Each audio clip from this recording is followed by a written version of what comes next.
Vamos nos colocar em pé, queridos. Queria que você abrisse a tua Bíblia em dois textos comigo. Primeiro vamos abrir em 2 Crônicas 28.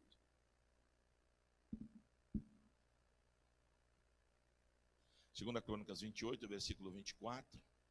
E depois nós vamos ler o capítulo 29 também de 2 Crônicas, versículo 1 ao 3. Amém? Lembrando que esse ano é o ano da reconstrução de Deus. Ministério, vida pessoal, casamento, finanças. Amém? Não sei se você já ouviu alguma pessoa falar isso, é uma verdade. Às vezes você quer construir uma casa, vamos supor, você quer deixar uma casa no teu jeito. Você já tem o esqueleto da casa lá tal. Às vezes é muito mais fácil você pôr pro chão e fazer do teu jeito, obviamente, se você tiver o recurso, né? Do que você tentar começar a fazer puxadinho, né? Então, às vezes a gente quer remendar as nossas vidas. É hora que a gente tem que pôr para baixo e recomeçar e estruturar da forma correta, tá bom? 2 Crônicas 28, versículo 24, diz assim, ó. Ajuntou Acás os utensílios da casa de Deus e fê-los em pedaços, e fechou as portas da casa do Senhor, e fez para si altares em todos os cantos de Jerusalém. Agora capítulo 29, versículo 1. Diz assim: tinha Ezequias 25 anos de idade quando começou a reinar. Reinou 29 anos em Jerusalém. Sua mãe se chamava Abia e era filha de Zacarias. Fez ele o que era reto perante o Senhor, segundo tudo quanto fizera Davi seu pai. No primeiro ano do seu reinado, no primeiro mês, abriu as portas da casa do Senhor e as reparou. Amém? Feche seus olhos. Pai, fala conosco nessa manhã, ministra as nossas vidas, que a tua palavra venha de encontro a cada necessidade, que nós possamos ouvir a tua voz, que nós possamos, ó Deus, tomarmos para nós a tua palavra, para que haja cura na nossa alma, para que a nossa visão seja trabalhada, o nosso entendimento. Então nós queremos ouvir o que o Senhor tem para nós aqui nessa manhã. Quero aproveitar o ensejo dessa oração e pedir ao Pai pela vida da nossa irmã Andréa Viana, que teve um pequeno acidente, mas que torceu o pé, está muito inchado, engessado, que ela tenha uma boa recuperação. Cobre a vida dela com a tua graça, em nome de Jesus. Amém. Amém? Pode sentar.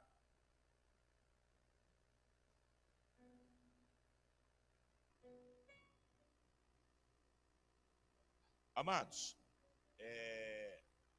eu sempre preguei aqui muito sobre Ezequias, que foi um rei maravilhoso, um rei que trabalhou sempre debaixo da graça e da direção de Deus. Mas, na verdade, Ezequias foi um instrumento que Deus usou para que houvesse uma reconstrução dentro do templo em Jerusalém. Por quê? Porque, como nós lemos aí no capítulo 28, Acás, que foi o seu pai, fez um péssimo governo, né? Além de ser um mau rei, Acás trouxe assim um peso espiritual muito grande para Jerusalém, porque ele era um camarada idólatra. Ele era um camarada que na caminhada do seu reinado, ele se perdeu, porque ele teve o ruim pelo certo. Isso é um perigo, irmão, quando nós começamos a tomar o errado pelo certo. E nós vivemos hoje uma época assim. Se nós não tomarmos cuidado, a gente pega aquilo que é santo e troca pelo profano, né? O que eu vejo hoje é que a igreja ela tem se enveredado. Quando eu digo igreja é no sentido macro, não é Bethesda, a igreja de forma geral, ela tem se enveredado por alguns caminhos onde a eficiência, a palavra, né, a eficaz, ela tem se perdido. Hoje nós temos confiado muito mais em métodos do que na palavra. A estratégia, o método, a sacada, tudo isso é lindo e maravilhoso, desde quando não fira os princípios da palavra. E o que Acás fez? Acás, então, ele simplesmente, numa das suas viagens, eu até quero compartilhar com vocês, porque aqui o texto diz o quê? Que ele foi no templo, mandou todos os sacerdotes embora, os levitas embora, pegou tudo que era santo, tudo que fazia parte do templo, e quebrou, despedaçou, tirou, jogou fora. E aí, o que ele fez? Começou a instalar a idolatria, além instaurar a idolatria dentro do templo, ele colocou idolatria em todos os cantos de Jerusalém. Mas aonde que ele pegou essa visão? Vamos ver aqui, ó. Abre, deixa marcadinho aí e abre em 2 Reis, um pouquinho para trás, no capítulo 16, versículo 10. 2 Reis, capítulo 16.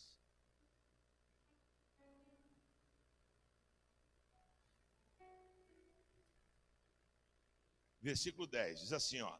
Então o rei Acaz foi a Damasco a encontrar-se com Tiglat-Pileser, rei da Síria, e vendo ali um altar, enviou dele o sacerdote Urias a planta e o modelo, segundo toda a sua obra. Versículo 11. Urias, o sacerdote, edificou um altar, segundo o que o rei Acaz tinha ordenado de Damasco. Assim o fez o sacerdote Urias, antes que o rei Acaz viesse de Damasco. Vindo, pois, de Damasco, o rei viu o altar e chegou-se a eles, e nele sacrificou. Queimou o seu holocausto, a sua oferta de manjares, derramou a sua libação e aspergiu o sangue de suas ofertas pacíficas naquele altar. Porém, o altar de bronze que estava perante o Senhor, tirou ele diante da casa, de entre o seu altar e a casa do Senhor, e pôs de lado no altar do lado norte.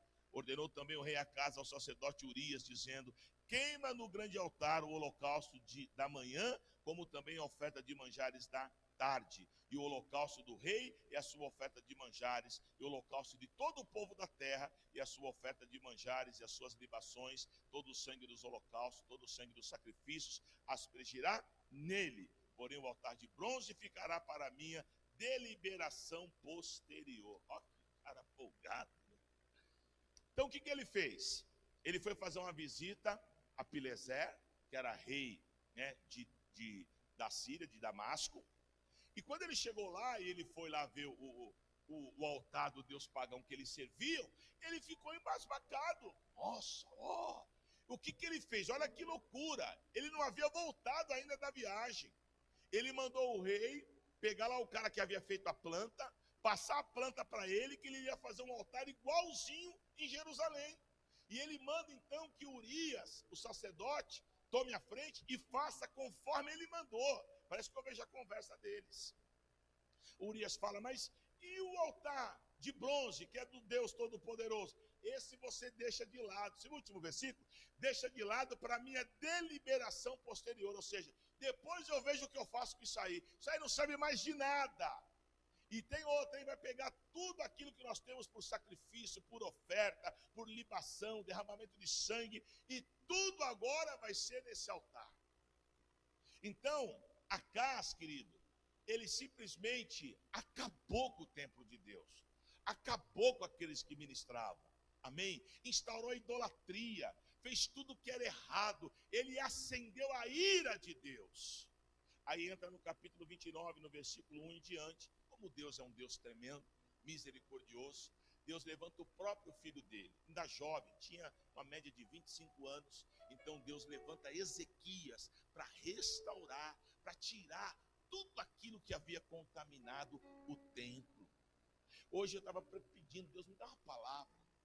E essa palavra, ela veio assim de encaixe. Obviamente, irmãos, que a gente não está prostituindo o templo, o altar de Deus, não é nada disso. Mas eu acho que hoje nós, como igreja, nós deixamos muito a desejar. Hoje, como igreja, nós estamos com inveja de muitos altares de Pileser aí por fora. A gente fica olhando coisas, querendo trazer para a igreja. A gente fica olhando situações, trazendo às vezes coisas do mundo para dentro da casa de Deus. E isso tem desagradado a Deus. Por isso que Deus tem colocado no nosso coração o sentimento da reconstrução. E por isso que eu trabalhei esses pilares, reconstruirmos os nossos princípios, os nossos valores, aquilo que desde criança, para alguns ou para outros, quando se converteu, aprendeu. Quando eu me converti, eu aprendi coisas maravilhosas, assim, que eram sempre focadas e centralizadas em Deus. Hoje, meu irmão, nós estamos quase fazendo isso, a igreja como um todo. Posteriormente, a gente vê o que a gente faz com Deus, e a gente quer guiar as coisas, a gente quer direcionar. Não! A igreja continua sendo de Cristo, a igreja continua sendo de Deus, é Ele que dá as cartas, é Ele que dá as direções. E eu quero partir de uma ideia aqui, até legal a gente trabalhar isso com a igreja. Ninguém está trabalhando esse ano porque houve pecado. Não é nada disso. A ideia da reconstrução é que eu vejo que a igreja ela precisa voltar para o centro da vontade de Deus. Mas não é, a gente é acostumado só com pecadão. Fulano adulterou, o outro roubou, o outro... Não, irmão, o que derruba um muro não são os elefantes e os leões. O que derruba os muros, segundo a Bíblia, são as raposinhas, são os pequenos pecados, são as contaminações que para nós, não, Deus entende, não. Deus não entende o que é sujo. Deus quer a igreja dele limpa, lavada e remida no sangue dele. Deus quer a igreja dele andando na palavra. A gente não pode ter vida dúbia. Lá fora a gente é uma coisa, lá fora a gente prega uma coisa, aqui dentro a gente é outra. Aqui a gente vira todo mundo santarrão, mas lá fora só Deus sabe. Não, a gente precisa ser aqui, lá, a gente precisa ser filhos de Deus. Homens e mulheres comprometidos com a palavra de Deus. Amém? A nossa essência humana, às vezes até faz a gente errar, mas quando a gente erra, se a gente é de Deus, a gente já vê, eu falhei, não bate no espírito, a gente já tem que já pedir perdão. Até isso, hoje a gente não faz mais, a gente erra. Parece que Deus tem a obrigação de engolir goeladão. Não, irmão. A gente precisa se arrepender. Arrependei-vos, essa é a palavra. A gente precisa se arrepender dos nossos pecados para que haja cura. Se você pegar Pedro e Judas, os dois erraram, os dois traíram. Embora Pedro negou, mas o negar de Pedro foi uma traição. Mas o que recuperou um e condenou o outro? O arrependimento. A gente precisa se arrepender para que Deus continue fazendo a obra dele linda nas nossas vidas. Amém? Acas fez tudo que era errado. E o interessante, isso é tremendo, o Ezequias era filho dele. Podia ter um laço de paternidade aí, podia ter um jeitinho brasileiro aí, mas não teve. Parece que eu vejo Ezequias falando: meu pai fez tudo errado, e eu vou desfazer tudo o que ele fez, e vou reconstruir o templo. Eu vou fazer tudo certo, segundo a direção de Deus. É isso que Deus quer de nós, querido. Aleluia, a Bíblia diz que o cair do homem, o levantar é de Deus. Talvez na caminhada a gente errou, falhou. Quando Deus me deu essa visão, muito do que Deus falava comigo é essa forma como a gente tem conduzido com Deus. As pessoas estão na igreja no domingo adorando e na segunda estão se prostituindo. As pessoas estão no domingo adorando a Deus, durante a semana é só coisa errada. Sabe, irmão, parece que o Egito está impregnado nas pessoas.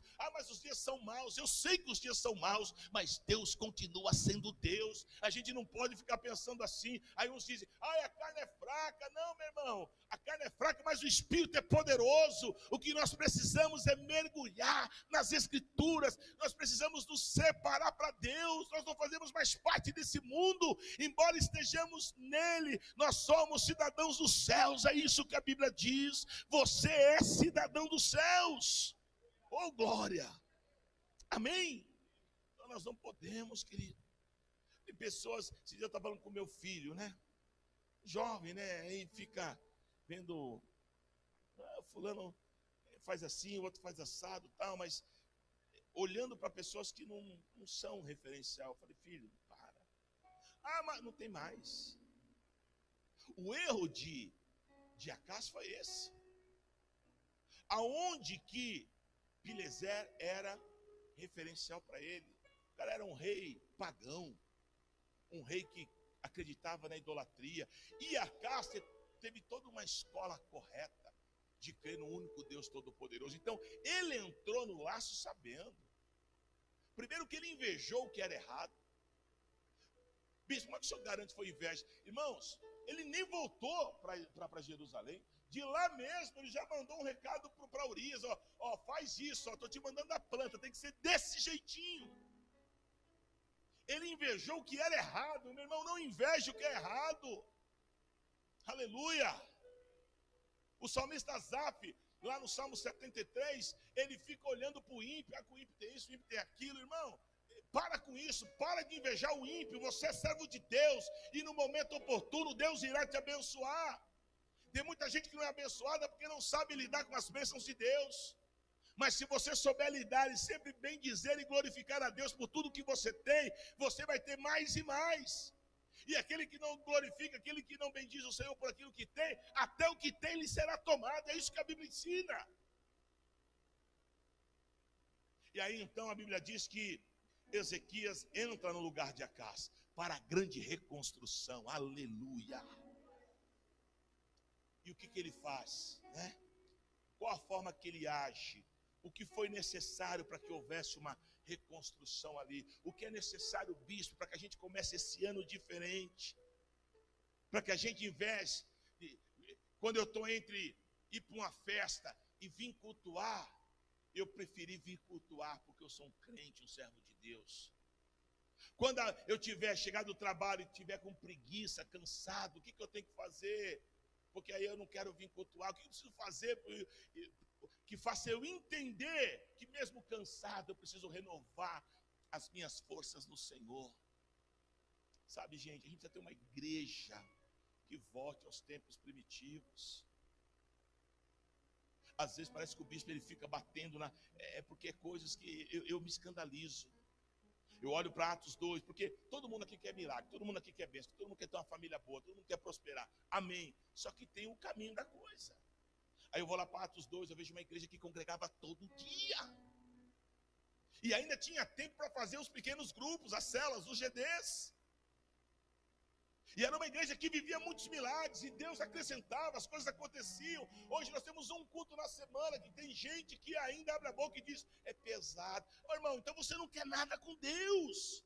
Mas não diga isso, seja homem, seja mulher e diga, eu não quero Deus. Mas não diga que é pesado, eu teria vergonha. Pessoas que conseguem, às vezes, ficar 3 semanas sem aparecer na igreja. Que cristianismo é esse, meu irmão? Isso é uma mentira, é uma farsa nas nossas vidas.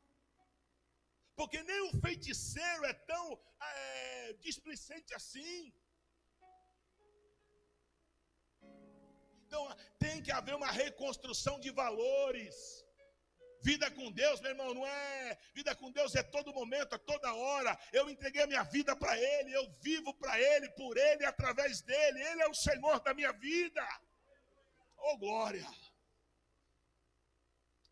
Então Ezequias, que tinha um coração totalmente diferente do pai, tomou algumas atitudes para que houvesse essa reconstrução. A primeira delas, capítulo 29, aí de 2 Crônicas, versículo 3, diz assim, ó. No primeiro ano do seu reinado, no primeiro mês, olha que delícia, primeiro mês, janeiro, abriu as portas da casa do Senhor e as reparou. O que é porta?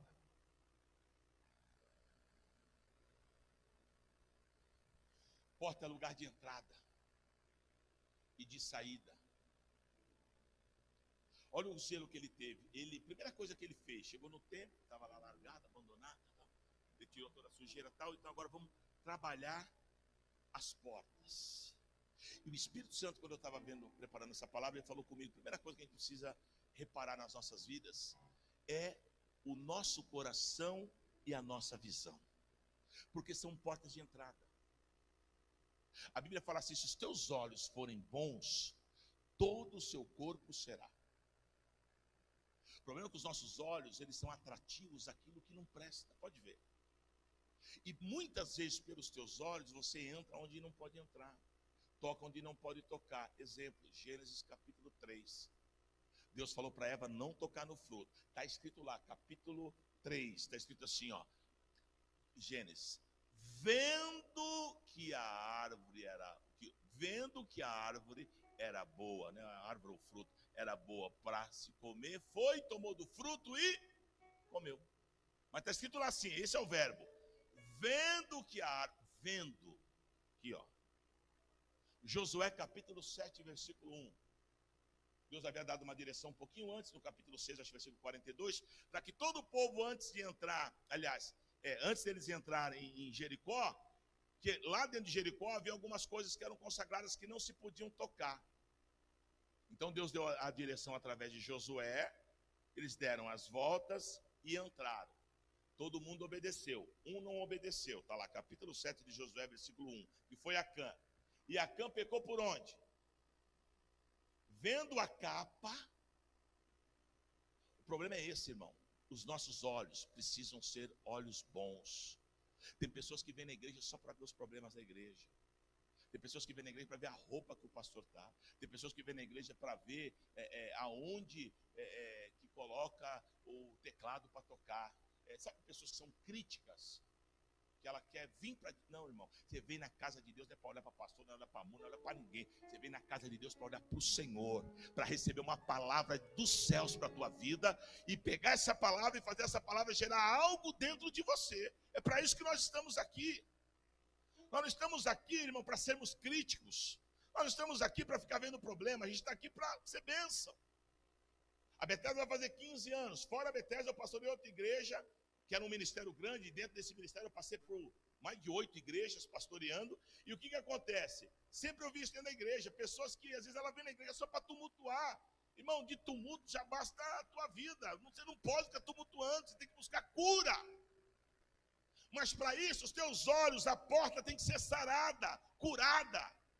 Coração, a Bíblia diz que enganoso e totalmente corrompido é o coração do homem. Cuidado com o teu coração. Quer ter um ano de reconstrução? Começa reparando esses 2 órgãos da tua vida. A tua visão. Começa a olhar para as coisas de forma correta.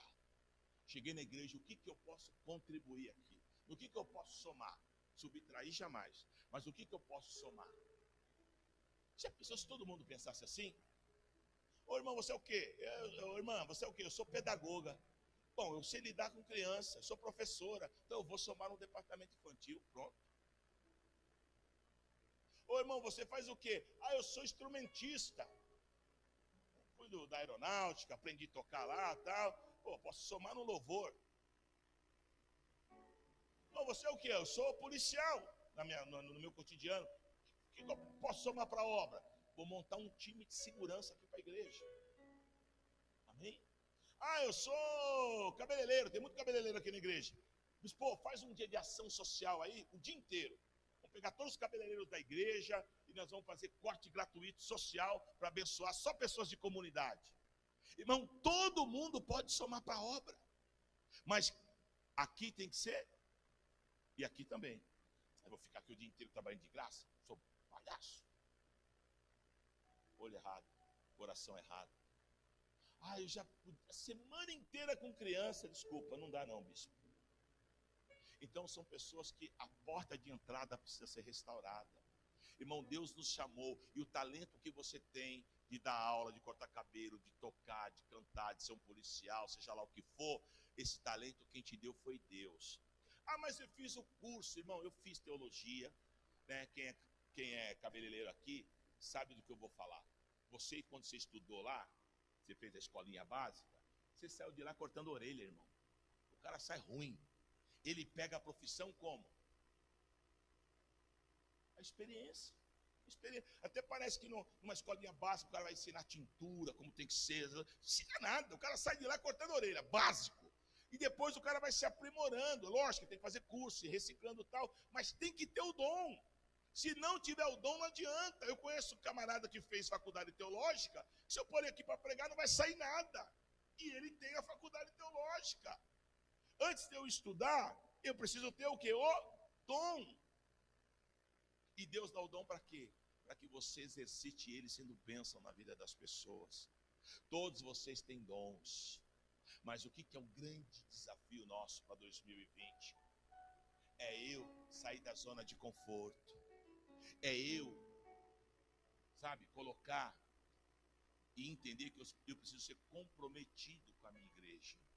Porque na hora quando a gente passa uma luta, uma enfermidade, a gente vem chorar onde?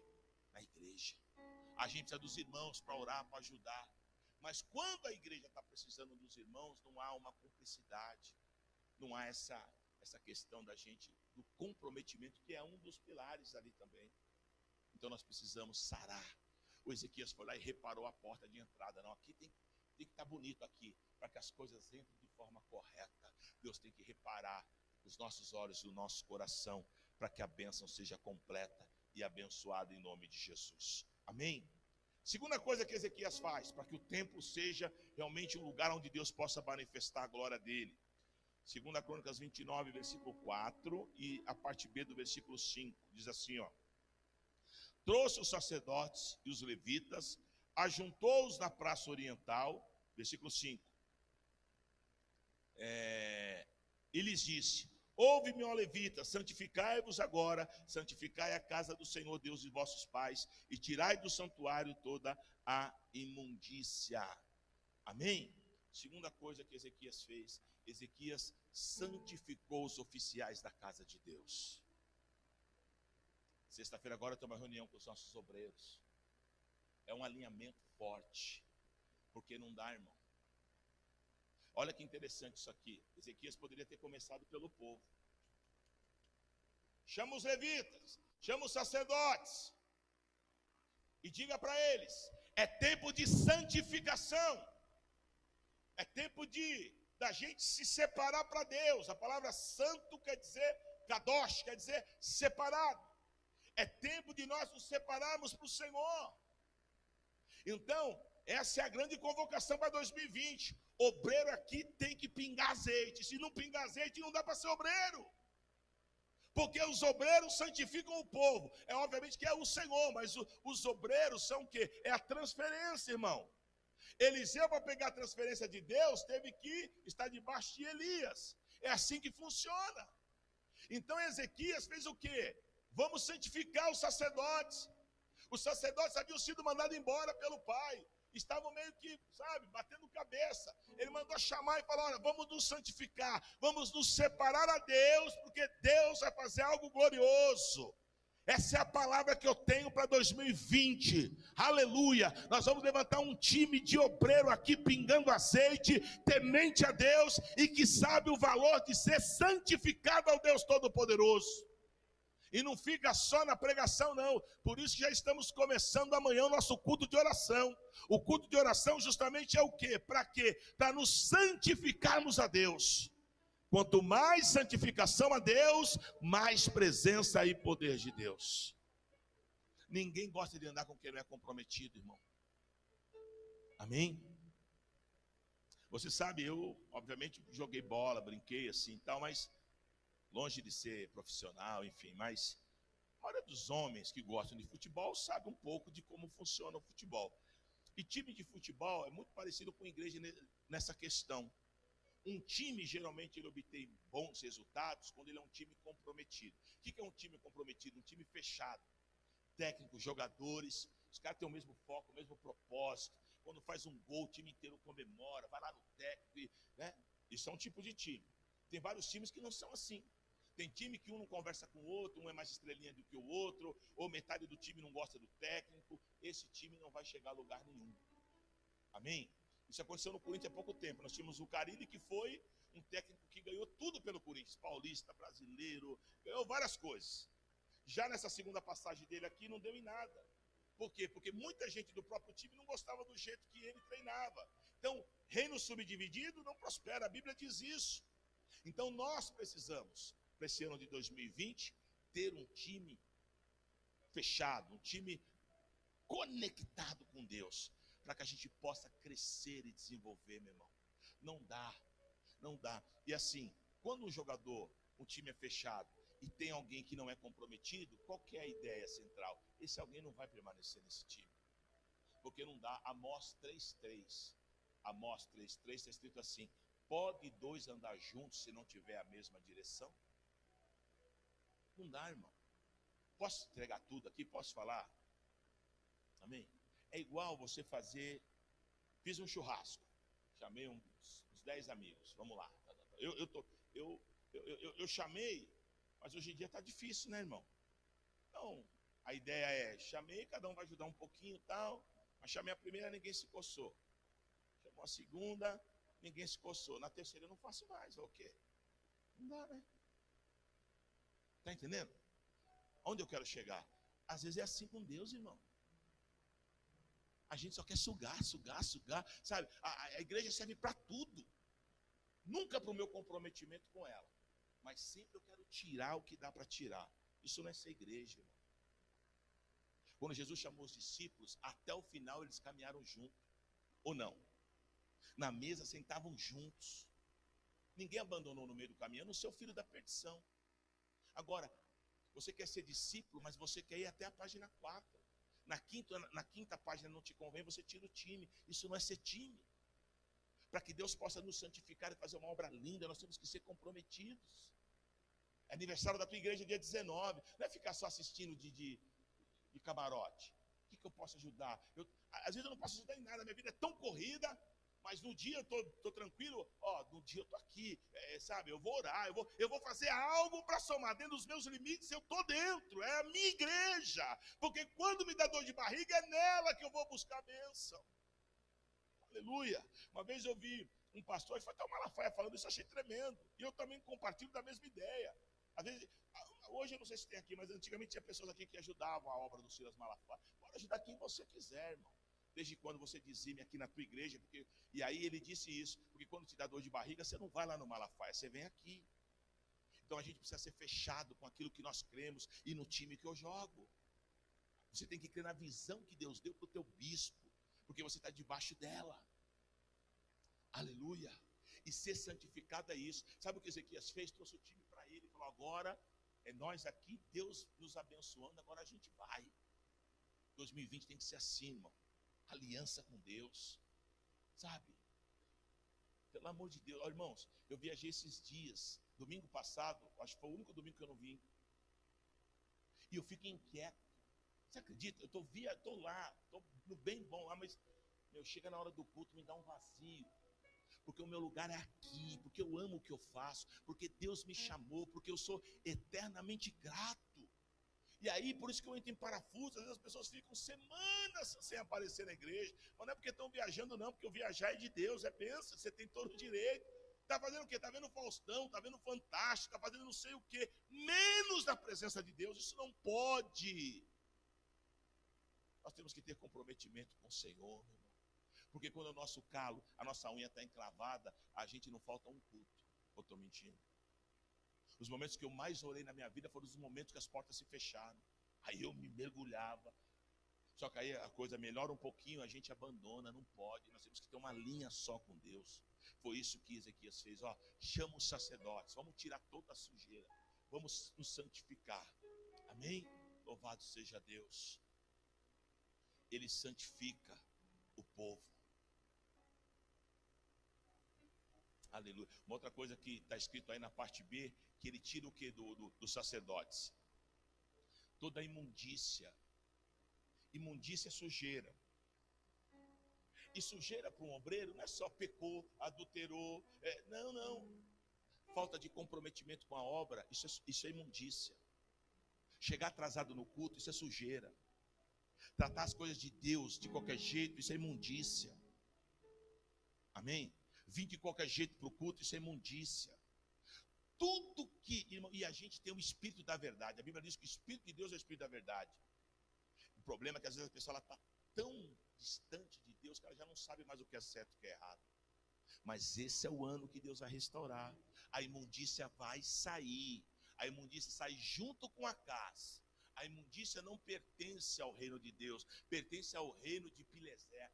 Tem que sair. Aqui tem que ficar aquilo que é de Deus. Amém? A imundícia tem que sair. Deus não trabalha com sujeira. E aqui me veio à mente, eu estou falando sobre comprometimento. Uma das coisas que mais pesou quando Neemias foi restaurar Jerusalém foi o quê? O problema com quem? Os estrangeiros. Por que os estrangeiros não estavam nem aí com a reconstrução de Jerusalém? Porque eles eram os estrangeiros, porque o coração deles não estava ali, porque eles não eram comprometidos com Jerusalém. Ao contrário de Neemias, que estava lá preso, lá na Babilônia, e teve um coração aquebrantado de ir para Jerusalém, restaurar Jerusalém por causa de quem? Quando Hanani trouxe a notícia, capítulo 1 de Neemias, ele falou que, e os nossos patrícios que ficaram lá, um monte está aqui preso, e os que ficaram lá estão em grande miséria. Isso aquebrantou o coração de Neemias, porque eram patrícios, eram do sangue. Agora, para estrangeiro, não, meu irmão, todo espírito de Tobias, Sambalá e Gesem, estou fora. Nós temos que caminhar com um time comprometido com Deus, em nome de Jesus. Amém? Terceira coisa que Ezequias faz. Então, só recapitulando, para a gente não perder o foco. Primeiro, ele repara as portas do Senhor. E tem algo interessante aí no versículo 3, que diz que ele era reto. Nós vamos ser retos diante de Deus, corretos. Amém? Segundo, ele santifica os oficiais da casa de Deus. Terceiro agora, ele faz o que? Ele faz o povo enxergar de forma correta para o templo. Você tem que enxergar a casa de Deus de forma certa, irmão. Tem muita gente enxergando a casa de Deus como Rotary Club, o dia de encontro dos amigos, né? Ou tem gente que acha que a igreja é o hipermercado extra, que só vem aqui pegar a cesta básica e está nem com a igreja. Não, meu irmão, você tem que vir para somar, né? A igreja, ela é uma instituição filantrópica, sim, mas ela é um corpo espiritual. Aqui não é Casa André Luiz, né? Então, é foco, enxerga errado. Tem pessoas que não são comprometidas, não agregam e ainda querem tirar o que a obra precisa. Amarrado em nome de Jesus. Amém? Olha o que diz aqui, ó. Versículo 6 do capítulo 29. Porque os nossos pais prevaricaram e fizeram o que era mal perante o Senhor nosso Deus, e o deixaram, e desviaram o seu rosto do tabernáculo do Senhor, e lhe voltaram as costas. É isso. Então tem muita gente que tirou os olhos do tabernáculo, tirou os olhos da casa de Deus, como se aqui fosse qualquer coisa. Não, aqui é onde se reúne a noiva de Cristo. Muitos falam, eu não preciso estar na igreja, no templo, na igreja, para buscar. Eu sou o templo do Espírito. Você está confundindo tudo. Ser templo do Espírito Santo quer dizer que eu sou o quê? Morada do Altíssimo. Templo é uma coisa, igreja é outra. A palavra igreja, no grego, na etimologia da palavra, quer dizer saídos para fora. A ideia da igreja é o ajuntamento do povo para pregar Jesus, para falar do amor de Deus. Isso é igreja. Então eu não posso abandonar a igreja, que é sinônimo espiritualmente de noiva de Cristo. Por que eu preciso vir na igreja, bispo? Porque aqui, escuta, isso é muito sério. Não é na tua casa, não é no banheiro, não é no metrô, não é no ônibus, é na igreja. A Bíblia fala que é no ajuntamento do povo que o Senhor ordena as suas bênçãos. Então não vamos mudar a Bíblia. É aqui, é na igreja. Quando eu falo aqui, para vocês, obviamente, que congregam aqui, na Assembleia de Deus, para quem congrega lá, no Brasil para Cristo, para quem congrega lá, mas é na casa do Senhor que Deus ordena as bênçãos. Então eu não posso virar o rosto do tabernáculo, amém? Então Ezequias faz o povo enxergar, ó, isso aqui não pode estar fechado, isso aqui não pode ter virado essa bagunça que o meu pai fez. Aqui é a casa do Todo-Poderoso, é aqui que ele vai manifestar a glória dele, é aqui que ele vai abençoar o povo. Então, meu irmão, cuide da igreja, cuide da noiva de Cristo, amém? Eu entro na igreja, agora mesmo, estava passando aqui e tal, eu sei que os meninos já limpou, já fizeram, mas teve muita festa esse final de ano aqui, muita gente, só que estava um tumulto de gente. E eu estava falando com o menino agora, eu falei, precisa dar uma lavada. Não, bispo, a gente já lavou, não, mas não é do meu jeito. Eu tenho paniquito com essas coisas, tem que vir com a turma mesmo e, sabe? Eu mostrei para ele uma parede lá, ó, que precisa limpar, porque é a casa do Pai. Esse cuidado tem que arder nos nossos corações, porque o nosso Deus é Deus de limpeza, não é Deus de sujeira. Onde tem sujeira tem demônio, amém? Por que os demônios entraram lá? Porque o acaso instaurou tudo que não prestava de idolatria, ficou suja a casa de Deus. E Ezequias foi lá para que houvesse limpeza. Deus vai limpar a casa dele, Deus vai fazer obra poderosa, e esse lugar vai refletir a glória de Deus, amém? E para finalizar, em quarto lugar, Ezequias leva o povo a fazer uma aliança com Deus, que é o que nós estamos fazendo este ano, no ano da reconstrução. Versículo 11, 10 e 11 do capítulo 29. Ezequias falando, ele diz assim: agora estou resolvido a fazer aliança com o Senhor Deus de Israel, para que se desvie de nós o ardor da sua ira.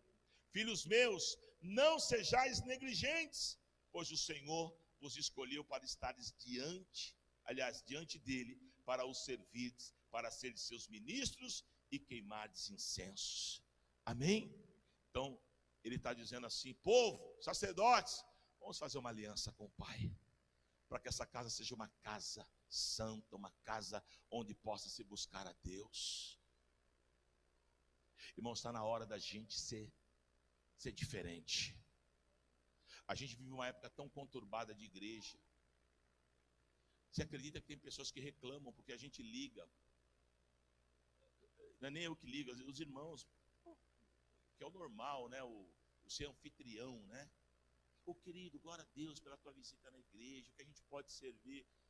Não me liga mais não. Porque as pessoas, querido, elas tratam as coisas de Deus de qualquer jeito. As pessoas têm dificuldade de ser amadas, elas são tão mara. A palavra mara quer dizer amarga. Elas são tão amargas que quando uma pessoa ama, elas rejeitam. Mas a minha Bíblia diz em 1 Coríntios capítulo 13 que Deus é amor. E é o único dom que não vai acabar, é o amor. Então valorize, irmão. Quando um obreiro te ligar, um pastor te ligar, glória a Deus, ele está cuidando de você. Eu já peguei uma época totalmente contrária, irmão. Se nós não, né, Janete? Se a gente não fosse para cima, tá bom, meu pastor nem lembrava que a gente existia. Mas era uma época de conversões genuína. Hoje em dia, irmão, valorize, honre. Uma dos princípios que precisam ser reconstruídos aqui na família Betel, a honra. Honre o teu líder, honre o teu pastor. Amém? Quando que você passou numa lojinha para comprar um bombom e lembrou do seu bispo? O que é um bombom, irmão? R$2. Mas o meu bispo não... É aí que você se engana.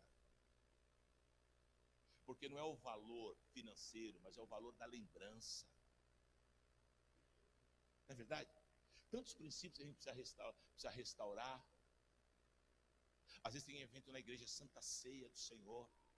Aí eu venho largado, irmão. Bom, eu vou me sentar na mesa do Senhor.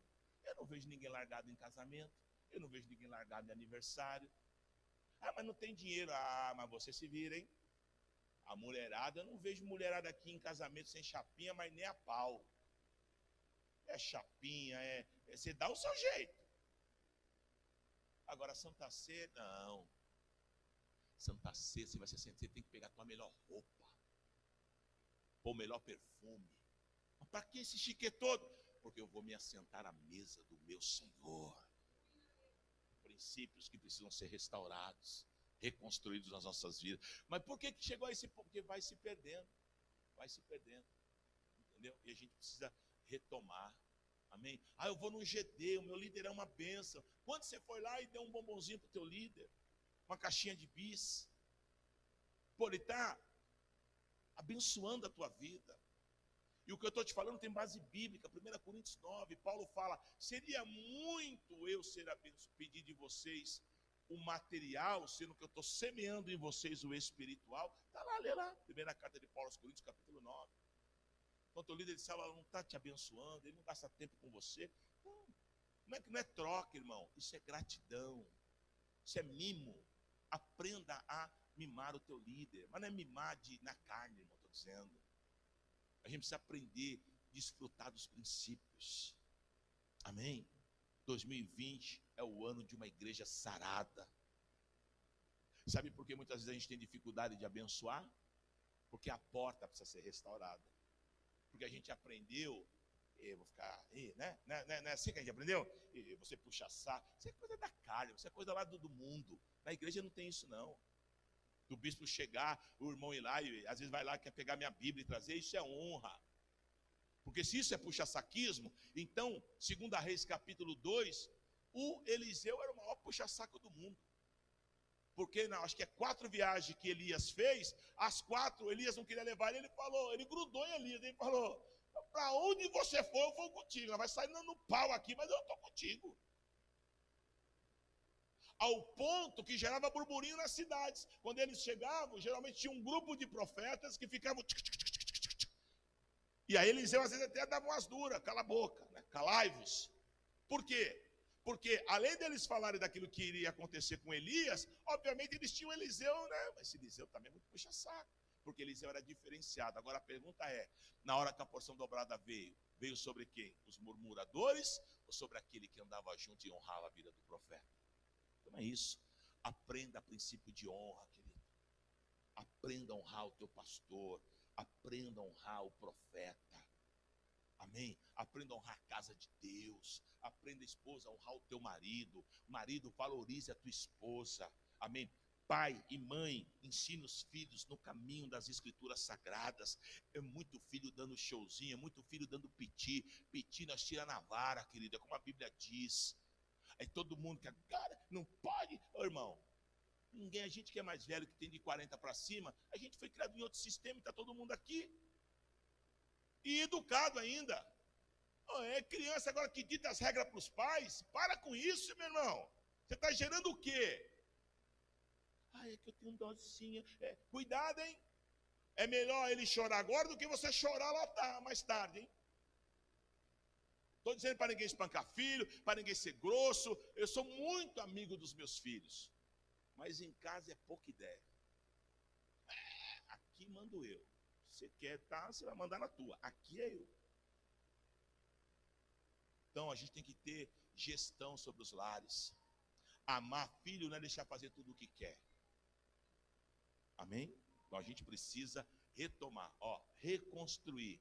Isso aí são valores que têm se perdido nas famílias. E para terminar, esses dias eu vi no Face um filho batendo na mãe, menininho, chutando. Se é eu, meu filho, ele não ia nem me chutar, queria ficar com uma perna só. Tá louco, irmão? Está endemoniado? É o que a gente vive hoje. Então, não, irmão, vamos criar certo. Cria o teu filho, ensina ele a pedir bênção para você, porque a tua bênção tem peso sobre ele. Amém? Hoje mesmo já me ligou uns dois que ia viajar. Eu acho bonito isso. Estou ensinando, eles estão aprendendo. Bispo, eu vou passear, o senhor me abençoa. Está abençoado, filho. Você, tua casa, tua família. Que Deus te livre do homem perverso, do homem violento, da bala perdida. Que você vá e volte debaixo da bênção do Todo-Poderoso. É a bênção de Deus. Então a gente precisa reconstruir isso nas nossas vidas. Bispo, isso é cafona. Deixa eu ser cafona. Eu quero entrar no céu cafona do que ser muito para frente e ir para o inferno. Amém? Vamos nos colocar em pé, queridos. Hoje é dia de nós reconstruirmos o nosso culto ao Deus Todo-Poderoso. Feche teus olhos.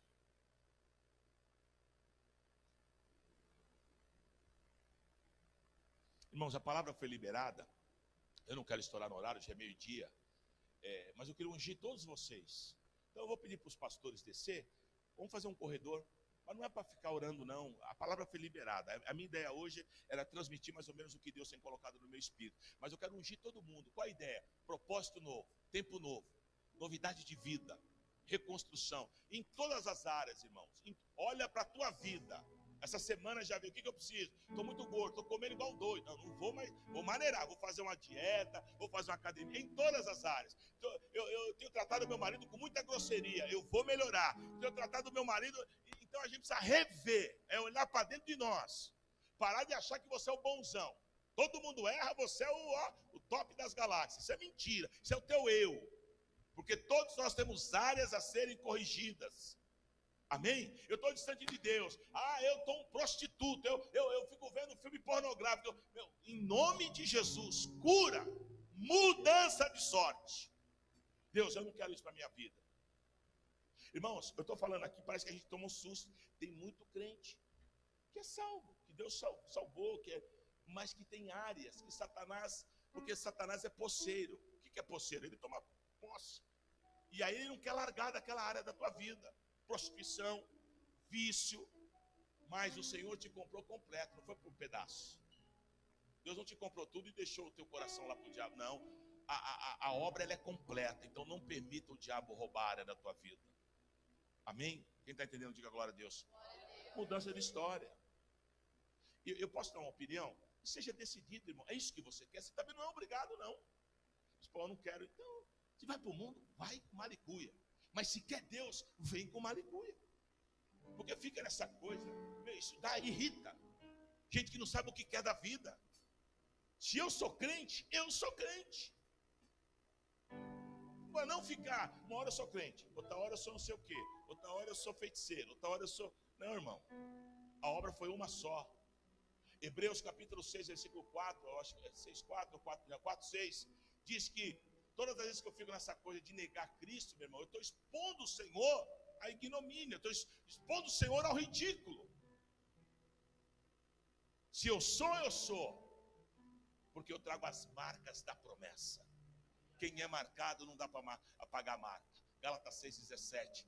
Paulo, questionado pela igreja da Galácia, se ele era ou não era apóstolo, ele disse: ei, escuta, eu trago no meu corpo as marcas de Cristo.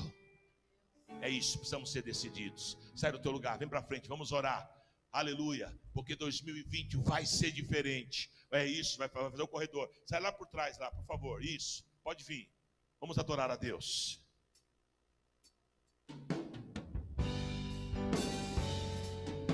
Tempo de decisão, meu irmão. É hora de mudança, é hora de entrar o ano crendo diferente. Aleluia. Preciso de ti. Aleluia. Preciso do teu perdão. Receba a unção para entrar esse ano diferente. Em nome de Jesus. Preciso de ti. Quebranta meu coração. Como a corça anseia por águas, assim tenho sede. Como terra seca, assim é minha alma, preciso de ti.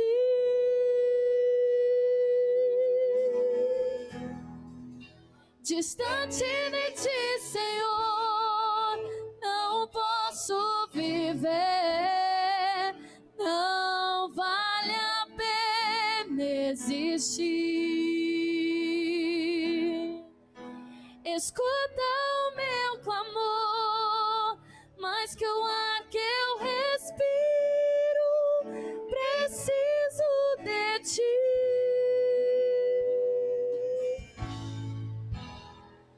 Não posso esquecer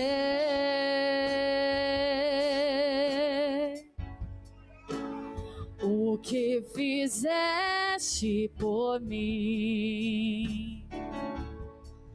Como alto é o céu,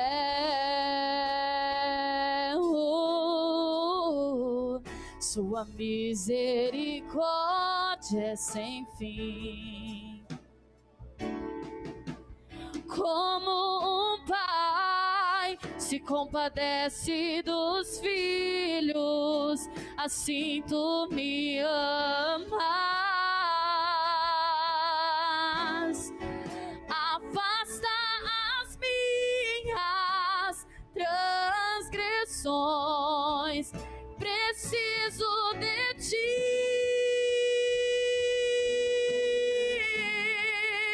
Distante de ti, Senhor, não posso viver, não vale a pena existir. Escuta o meu clamor, mais que o ar que eu respiro, preciso de ti. Distante de ti, distante de ti, Senhor, não posso viver, não vale a pena existir, Senhor.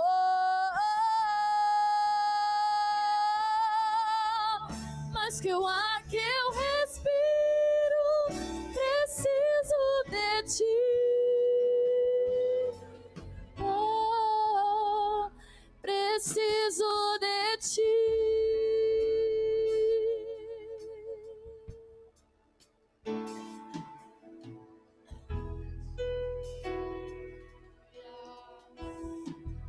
Distante de ti, Senhor, não posso viver, não vale a pena existir. Escuta o meu clamor, mais que o ar que eu respiro, preciso de ti.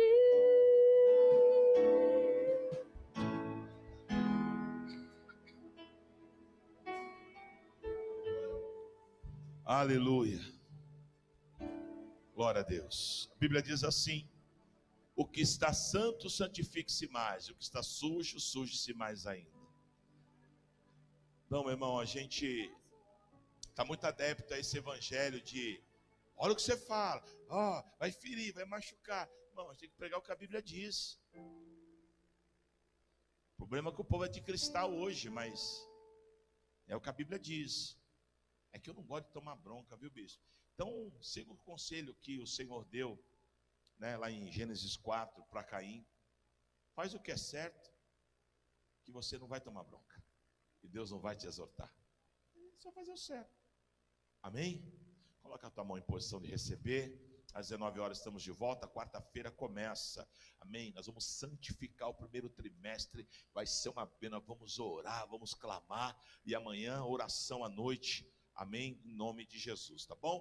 Todo o povo é convidado, tá bom? Bispo, mas eu posso vir trazer meus pedidos? Pode, nós vamos orar. A ideia é essa, é santificar a igreja. Amém? Vai ser benção. Coloque a mão assim. Que a glória e o poder do Deus Todo-Poderoso, as ricas consolações do Santo Espírito de Deus, graça, amor e misericórdia da parte de Cristo, repouse sobre as vossas vidas hoje e para sempre. Como ministro do Senhor, eu te abençoo, te envio para o domingo abençoado, uma semana ungida, poderosa, na presença do Senhor.